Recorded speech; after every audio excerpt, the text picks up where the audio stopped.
You are listening to the Horse Radio Network, part of the Equine Network family.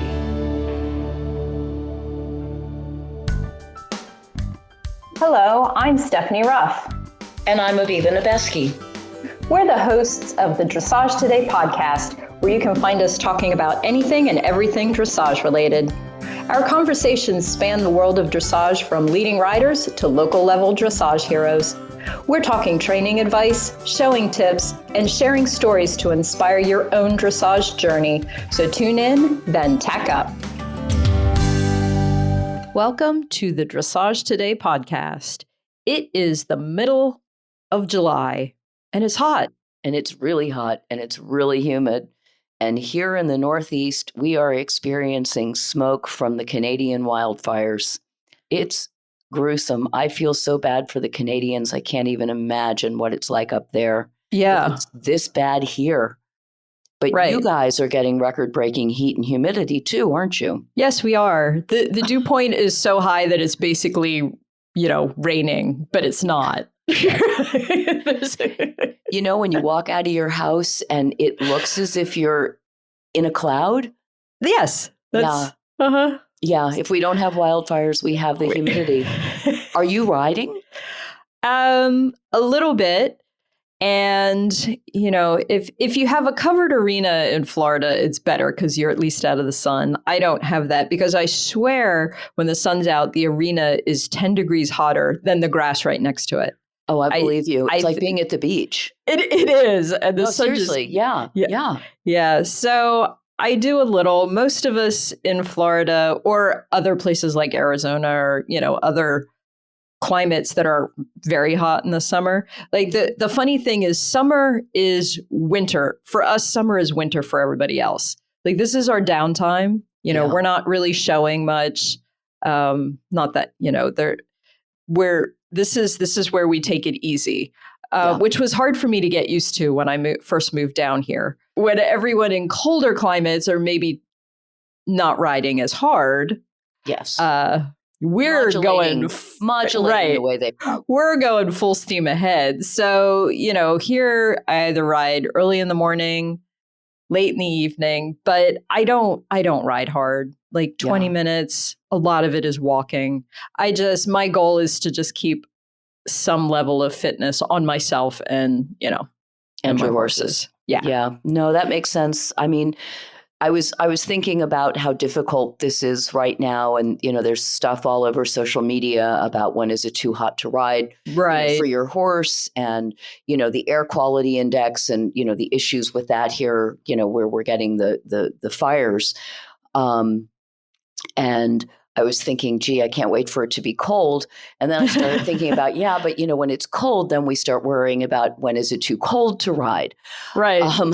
So I am also riding, but definitely not the way that I normally ride in the summers. I'm lucky that I do have an indoor and I have lots of windows. So there's a certain degree of airflow and I'm not right out in the sun. Yeah. But Tiger's 21. Right. And this is hard breathing for me.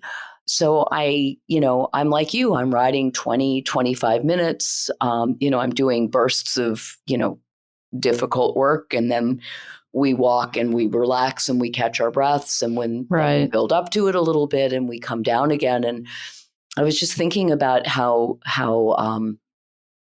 it's so hard maintaining fitness, and I'm starting to understand why there are snowbirds and why there are, the other direction birds and all the rest of it. If you're really serious about training, this is tough. Yeah, it is. Yeah.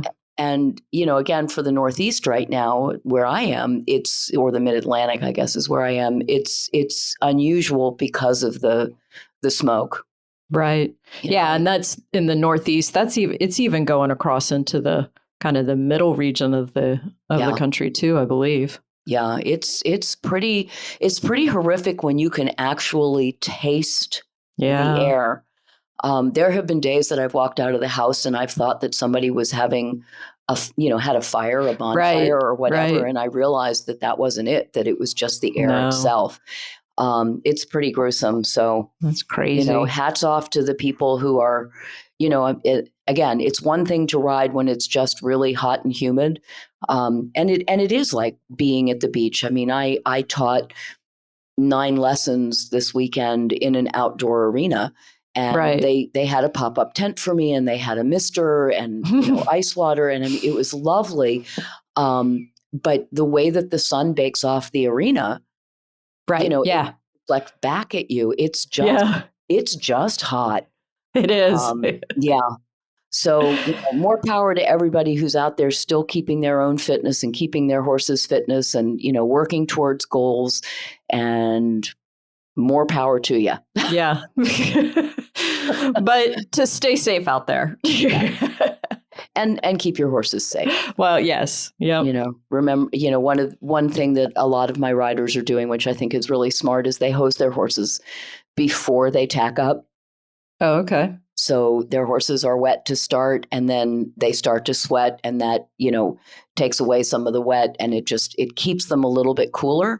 Yeah. There's also been a lot of research about how we cool horses down, and, the old fashioned idea that, you hand walked for a while and, you didn't use cold water. And now what they're saying is, hand walking does basically nothing. Hose your horse with cool water for 2 solid minutes, and they should be recovered. Yeah. Right. So we're going through a lot of water. Right.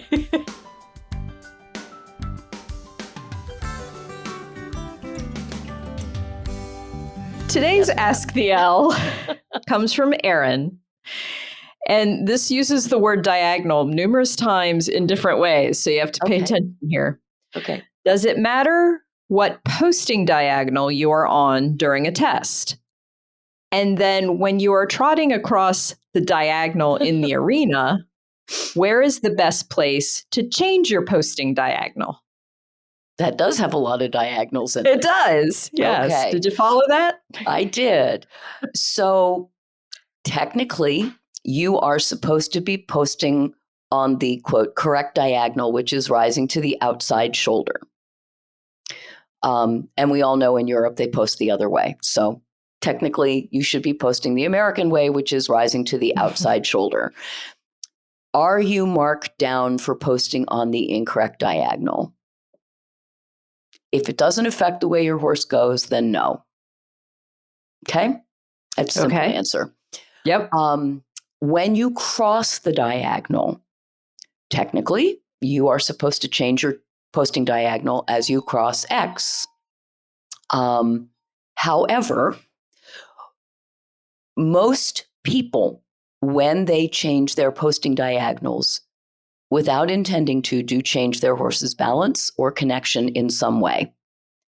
So the smartest place to actually change your posting diagonal is just as you approach the end of the diagonal, because that signals like a half halt for your horse that you're going to be going from straightness into a new bend. And it helps you now get your inside leg on and connect better to your outside rein. Yeah. So if I'm judging and I see somebody posting on the, quote, wrong diagonal, and their horse has issues with balance going through a corner or with bend on a circle, I might comment, change your posting diagonal to help your horse with your balance, with his balance. I will not mark them down. There are judges who will. And that will go under effectiveness of the aids or rider position. Mm-hmm. Again, as I watch a horse go across the diagonal, particularly in the lengthenings in first level, almost invariably, if I see the rider change their posting diagonal at X, I see a bobble in the balance. I also see people who change their posting diagonal as soon as they start across the diagonal. And generally, that isn't as smooth either. So what I teach, right or wrong, is change your posting diagonal right before you get into the corner once you change. Yeah, direction. That's what I do. Yeah, I just think it's more fluid. Yeah. And again, it acts sort of like a half halt, which is, I think, why a lot of people do it when they first start across the diagonal. It's the half halt. I've changed my posting diagonal. Now I'm letting my horse know that something's happening. Right. The problem with that is that most people don't ride through the corner and set their horses up well to go across the diagonal. So adding that change of posting just makes it even more awkward. Right. So that's what I recommend. Okay. That is not really what they teach in the L program. But what they do teach in the L program is that you want to, if you're going to rise, that you want to rise in a way that best helps your horse. I mean, I had a horse that was weaker on one side, and I found that if I posted on the incorrect posting diagonal going to the right, he was much better balanced. Mm-hmm. So sometimes you just have to do what's right for your horse in terms of his balance and support him in the best way that you can. Yeah. Did you see that there is a new proposal out that will permit posting trot at the medium and the extended gaits through fourth level? It's not a proposal yet. It's people, I believe it's people talking about wanting to make it a proposal. Oh, okay. Yeah, I've seen a little bit of it on social media. I have seen that. Yes, there's quite a discussion going on there. Yeah. We'll see what happens. Yeah. But yes, it is garnering a great deal of discussion. So if you want to see, just look around on Facebook a little bit, and you will see quite a bit of discussion on whether or not it should be allowed. Yeah. On the mediums and extensions. Up I know it was such an incredible scandal when rising was permitted at first level. First level, it was, And now to even think about it all the way up to fourth level is it's very interesting, because there are still a lot of people who still don't agree with the change at first level. So they're really going to have meltdowns at fourth level. Well, we will have to see how that progresses. But in the meantime, you can't. So So in the meantime, who are we speaking to later today? Oh my goodness. Yes, we are going to be continuing our sort of breed focus podcasts. And today we're going to be focusing on Arabians and Half-Arabians with fun. Yeah, so we'll be talking. That's okay. We'll be talking with Mimi Stanley, who has done some videos for our subscription site, Dressage Today On Demand, about working with Arabians and Half-Arabians. So we look forward to hearing what she has to say.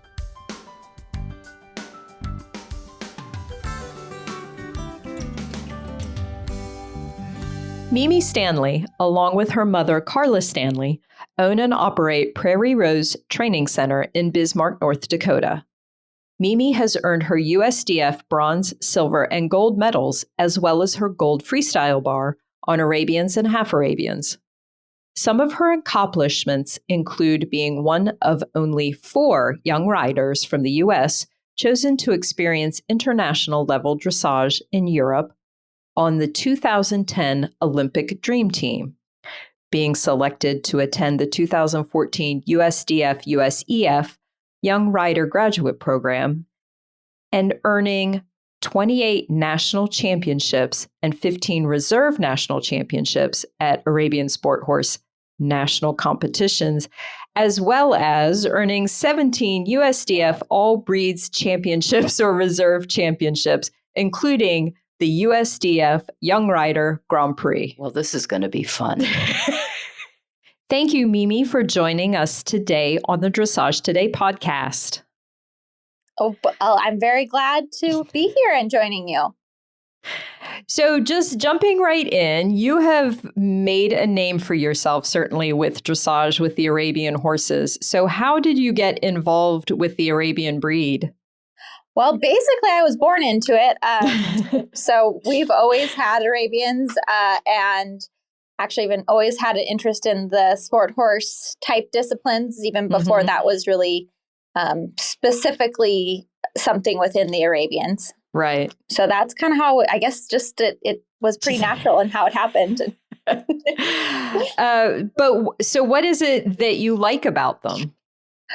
One of the things, I guess, that they just really are people horses. They're have a really high desire to please. Yeah. They learn quickly. They're really kind of yes, ma'am kind of horses, I guess, in general. They have, a good energy level for the dressage,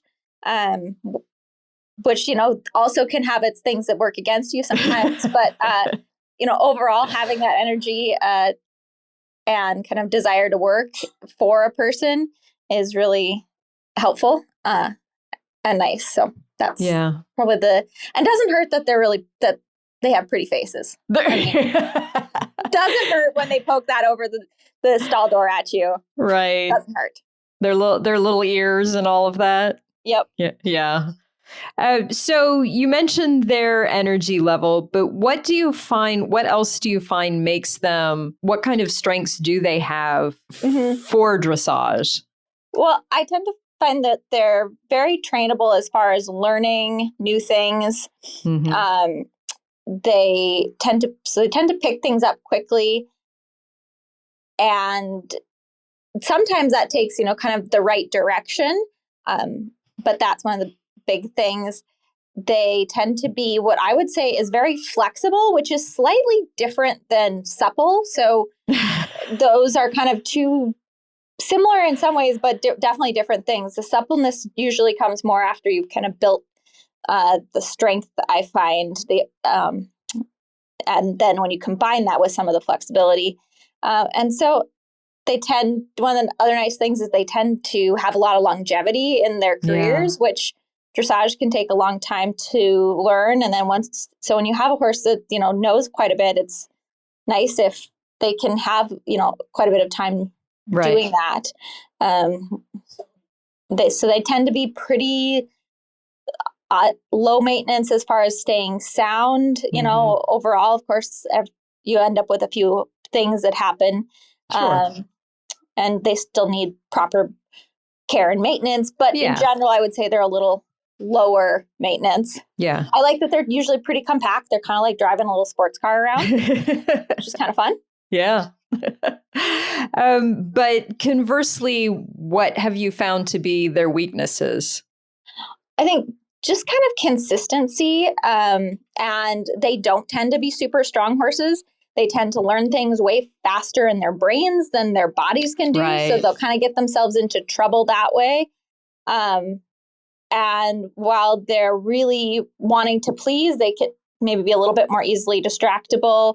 And the energy kind of a thing, like I said, I don't like to push a horse. So I like that to be able to direct the energy, but you do have to kind of be directing the energy. If you kind of leave them to their own devices with their energy, that's where I think that people can, get in trouble with the kind of the flighty Arab, the spooky Arab, that kind of a thing.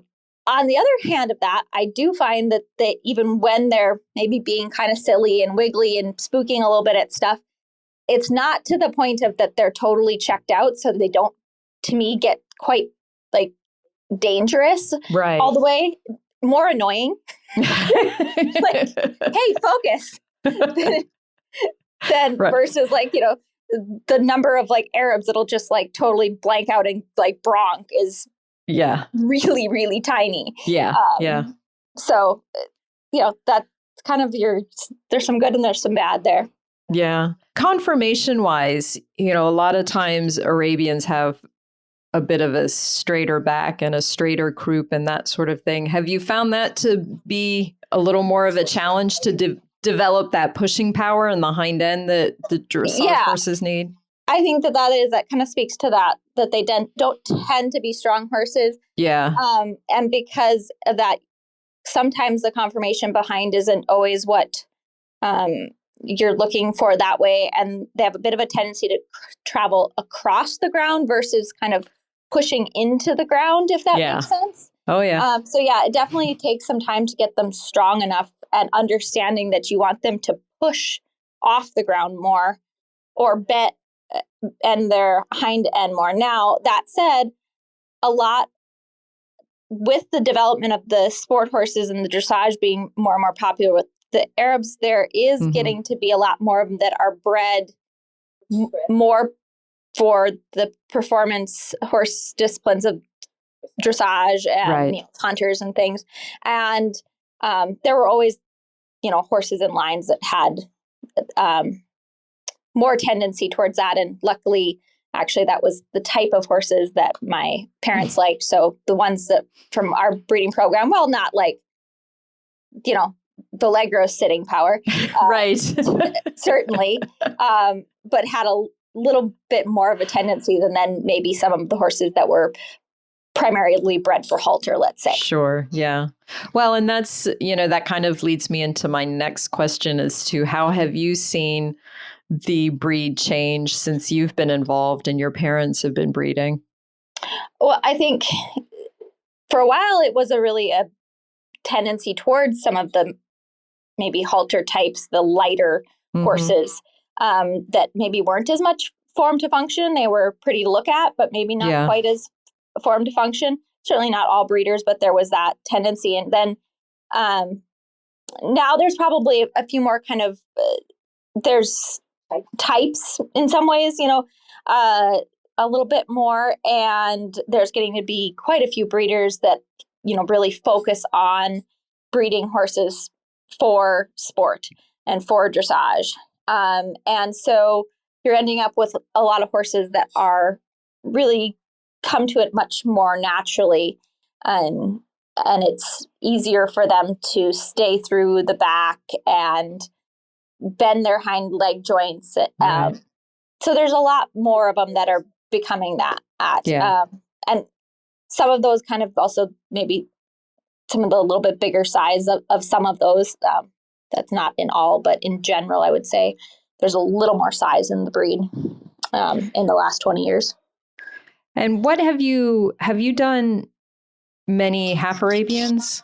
Yes, that's actually probably the majority of what I'm showing mostly these days. Not completely on purpose, partially just kind of from what has ended up working out. On the other hand, we also, most of our purebred mares end up that their main career is being mamas. Right.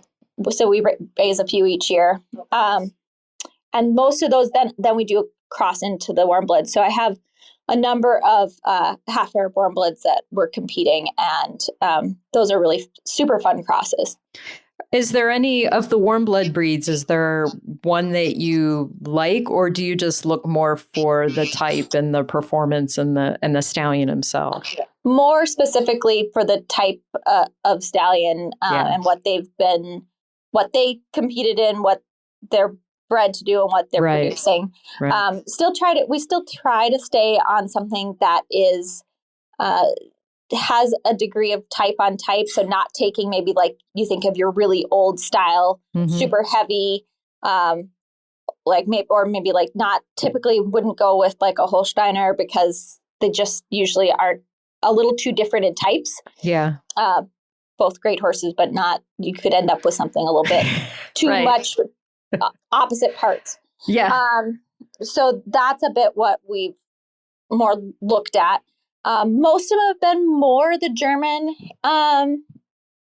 warm blood breeds, but as far as kind of, I think they tend to have a little more consistent kind of pushing power from behind, which is usually what we're trying to add. One of the big things we're trying to add in. Yeah. Switching gears just a little bit, can you tell us about some of your own most memorable horses? Well, absolutely. What better thing to talk about than some of our favorite horses? Exactly, right? We all love to do that. Yes. So probably the two most memorable that are both gone now would be PR Marylegs that we bred. And she was my first horse that was really mine. Yeah. And I showed her up through fourth level, probably realistically a good third level, but she was what I learned to teach flying changes to and all those kind of things. She was a quarter Shetland and 3/4 Arab, but and like spicy little gray mare. But she was awesome. I did all sorts of things with her and did the jumping, and then got my bronze medal on her and learned a ton from her, and got lucky enough to get really good help from some of the young rider clinics and into some of the last young rider clinics that Conrad Schumacher did, and then was able to continue working with him at Temple. And he famously, his thing was he would point at her and then point at his head and say, "Arab pony and mare, you see these gray hairs." Right. So, a lethal combination, huh? she was very much her own girl, but she was wonderful. And I learned a huge amount with her and did a lot of really cool things. Yeah. And then that kind of led into, and they overlapped some, but my Grand Prix horse, EA Cygnus, who I got from Ann Hornbeek in Louisiana, he really opened a lot of doors and took me through the Grand Prix, and I got my gold medal on him, and he and I were USDF Horse of the Year, Junior Young Rider Grand Prix against like all the warm bloods, so that was really cool. Yeah. He was just amazing, and just loved to work, and was also quite a tricky dude. Definitely had to work for it, and got him as probably what you'd probably call a slightly green Grand Prix horse, but so he and I learned a lot more to then become a secure team in that. Right. And he competed to a fairly old age, didn't he? Yeah, he competed to 23. Wow. Was his last Grand Prix, and then we lost him a couple months later to colic. He was still sound and working. Right. So, but that speaks to what you were saying earlier about how they can stay strong and stay sound. He was really, I mean, he got a few injections at that point in his career, but I mean, as far as a Grand Prix horse, he was very sound. I mean, I think he did 75 Grand Prix, I want to say. My goodness. And he'd regularly on weekends do 2 Grand Prix a day. And he'd come out of the last one like fired up and like ready to do another one. Oh man. The last year, I think it was just the last year. Maybe it was the last 2, but I felt like he needed that doing 2 was a little bit too much. I don't know that he thought that, but I decided that for him. Wow. But that really does speak a lot to their personality and their work ethic and their wanting to please and all of that. That's one of the things that's probably the kind of the number one thing of just that they really almost never will kind of quit and tell you, no, I don't want to do that again, or I'm not, I won't do the work or something like that. They just really, really don't say no. They might get distracted or be silly or something, or get bored and invent other things. Yes. Used to do that. He would bang out a line of changes, spook on the short side, and then do the next line of tempies perfectly as well. And he'd have thrown this big old spook in on the short side because there was not enough going on for his brain, apparently. Right. No. Really? Yeah. But, kind of speaks to the, I guess we needed more going on. Right. Yeah. Whew.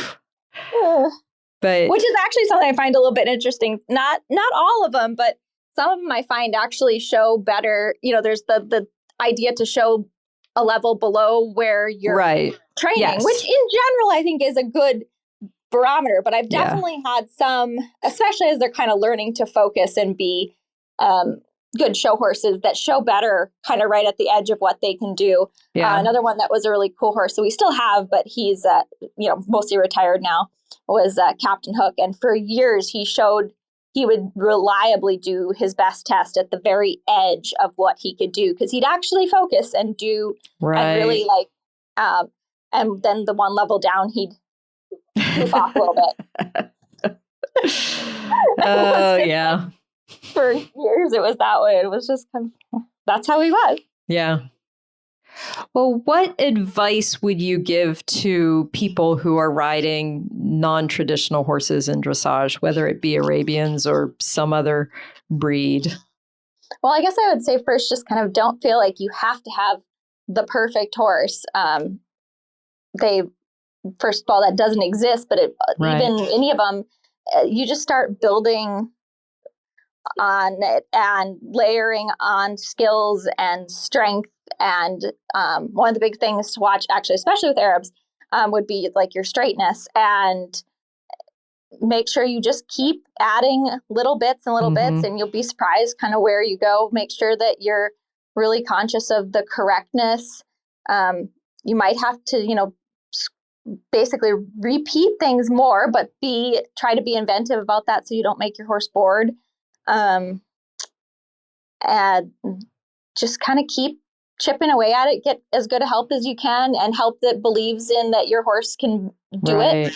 I was always impressed with the majority of people that I worked with, and it was always kind of amazing to me that Schumacher was as open to working with my Arabs. Yeah.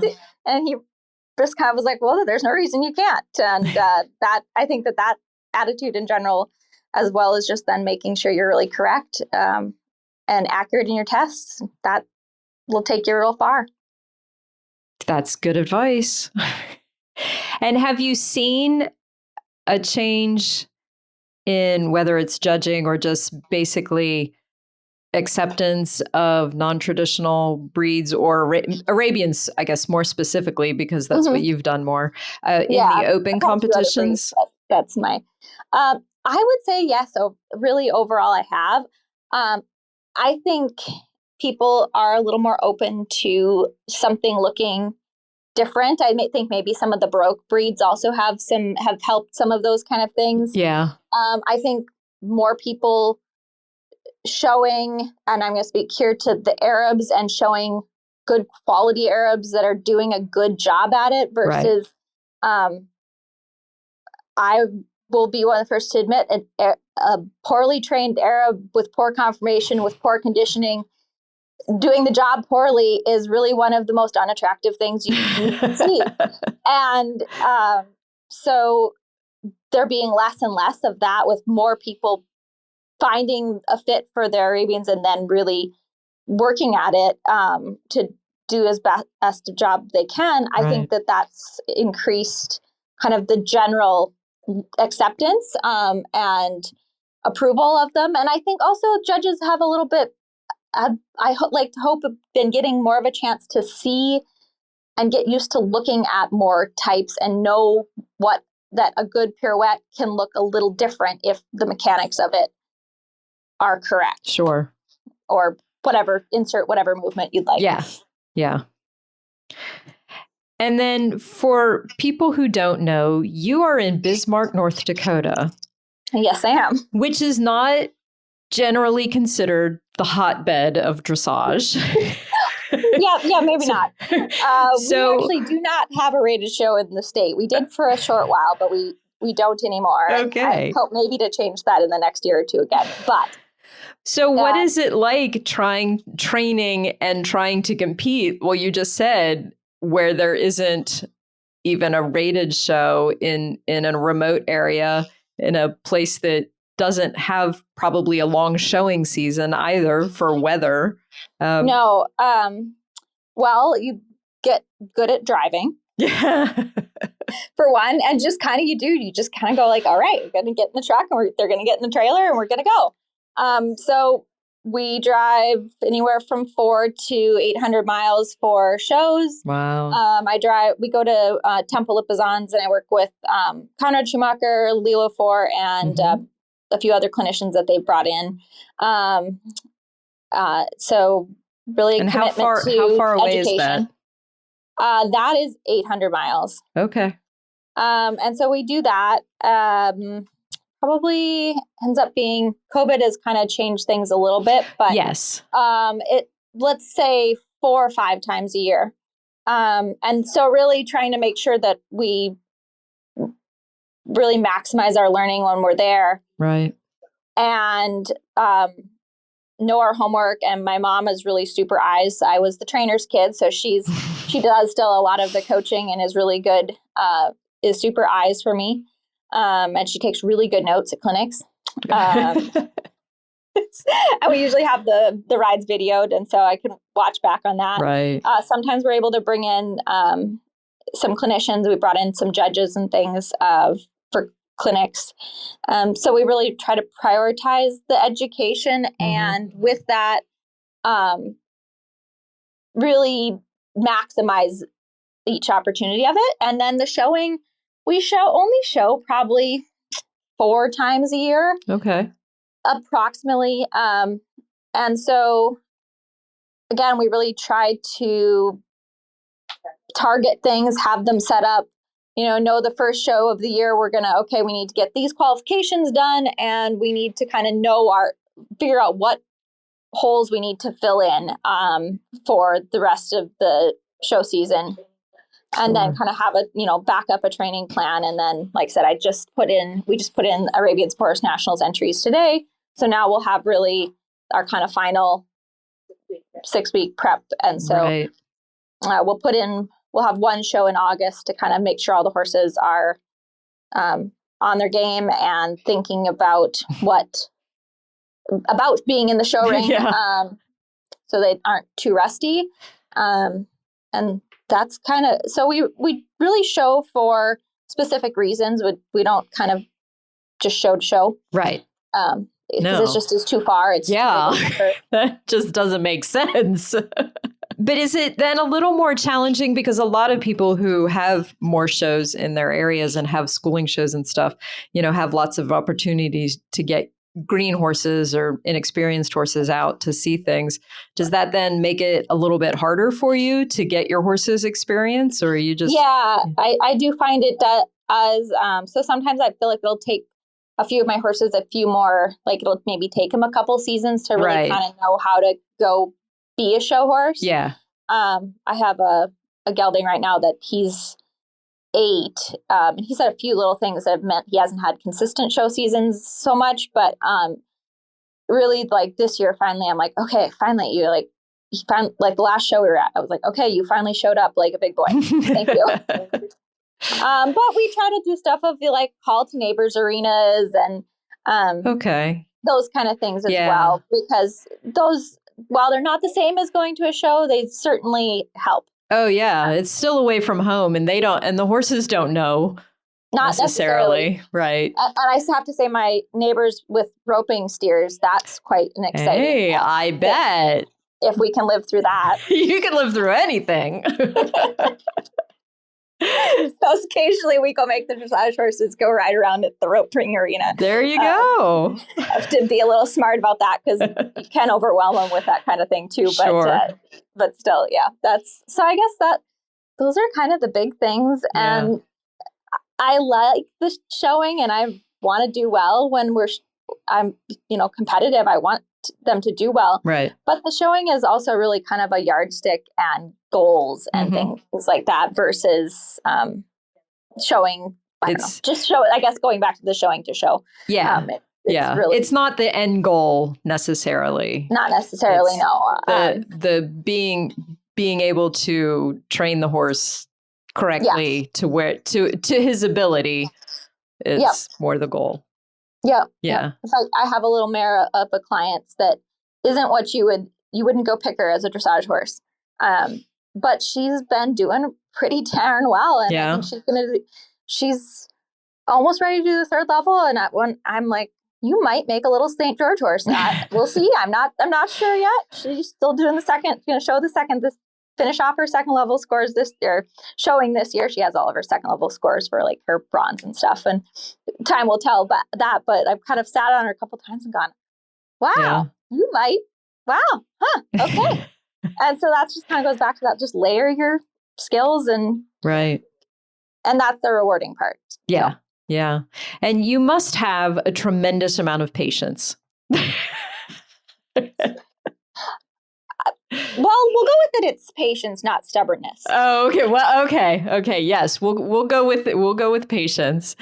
Just to be willing to, drive that make those long journeys and to plan and to know that your horses might need more seasons and stuff. And it must definitely take some patience and probably a little bit of stubbornness along with it. Yeah. Well, and then we get really cold too. So that also takes it. There's that. But, it is. I don't know. On the other hand, people that sit in traffic, I would way rather drive 200 miles than sit in traffic for 2 hours to drive 15. Yeah. So I don't know. Yeah. Completely understandable. Yep. I never do that. So I don't know. No, I'm sure you don't. Well, the last question I have is one that we've been asking everyone because we're putting together a book list. And that is whether or not, or if you have a favorite book, it could be a horse book or not a horse book, fiction or nonfiction, that you would like to share. Okay. Well, I kind of have a fiction and a nonfiction. Okay. That kind of come to mind. I don't know for sure if they're my favorites, but they kind of jumped out at me. Sure. So I really like Danny Emerson's books as far as your nonfiction. And then as far as for fiction, there's a series that, I'm forgetting the author's name, but the Dressage Chronicles. Okay. And so I think it's a 3-book series, I want to say. And it's kind of a young woman that goes as a working student to Wellington and kind of goes through her kind of some personal and some horsey type things. And it's fun because it's a fun fictional read, but it's also person can really see the dressage journey in it too. So I wish I could remember the author's name right this moment. It looks Karen like Robertson. Karen McGoldrick. Oh, there we go. Yes. I think I'm coming up with freestyles. Well, I'm not familiar with those. And it sounds like it's fiction, but probably based on some real life stories. I think so. Yeah. So it's got a little drama and intrigue in there. Right. There's a little romance in there. But there's definitely the horses really come through the whole thing. So that was, I guess, as far as for fiction ones, that was really a fun one. Oh, good. I guess I really enjoyed Isabel Worth's biography. Mm-hmm. As far as, again, kind of going back to the nonfiction. Yeah.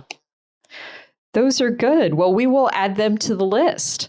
Yeah. Which we are getting quite an impressive list, I have to say. Well, I like to read. I don't necessarily get to it as much as I would like to. But I look forward to the list. Okay. Yes, we are going to put it all together and at some point, and we jokingly talk about having a book club. I don't know if that's ever going to transpire or not, but at least we're going to have a good reading list. So in your North Dakota winter, maybe you can find some time to read. I guess there are a few positives of the coldest. Right. Of the 20 below days is there's maybe a little bit of reading time in there. There's a little bit of forced downtime. Yeah. Well, so that's when I rewatched my Schumacher videos. Sure. And, yep. Try to make a plan for warmer months and try to figure things out to get you through the winter time to keep you inspired. Yep.